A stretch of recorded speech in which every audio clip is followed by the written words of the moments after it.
Ezra now leads a second group of exiles from Babylon to Jerusalem. This chapter is not about construction, it's about dependence on God, okay?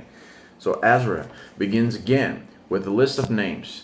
This mirrors Ezra 2 on purpose. Why? Because restoration is not anonymous. The returnees include heads of families, priests, lay people, men capable of rebuilding the spiritual life. God rebuilds communities through families, not crowds.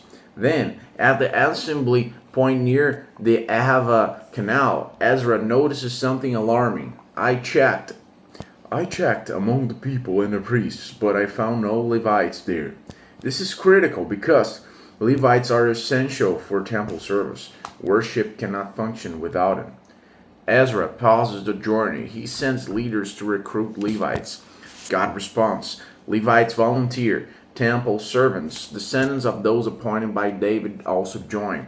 Wise leadership stops when something essential is missing, okay? Then, fasting instead of military protection, okay? Here's the spiritual heart of the chapter because Ezra proclaims that fast so so that we might humble ourselves before our God and ask Him for a safe journey. Why? Ezra explains, he was ashamed to ask the king for soldiers because he had publicly declared, the gracious hand of our God is on everyone who looks to Him. So instead of guards, they fast, they pray, they trust God. He answered our prayer.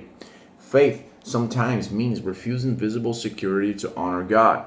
Then, Ezra entrusts the temple offering to 12 priests. The valuables include silver, gold, sacred vessels, massive wealth donated by the king and people. Okay, Ezra tells them, "You and these articles are consecrated to the Lord." He weights everything before departure. Transparency protects both God's reputation and God's servants. Okay, then they travel from Babylon to Jerusalem. The text states plainly, the hand of our God was on us, and He protected us from enemies and bandits along the way.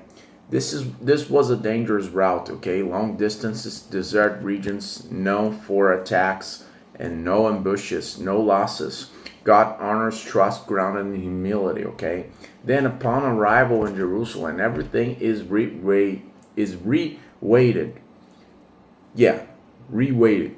Nothing is missing. Everything matches exactly. Burnt offerings are made. Faith and accountability work together, never in position, okay?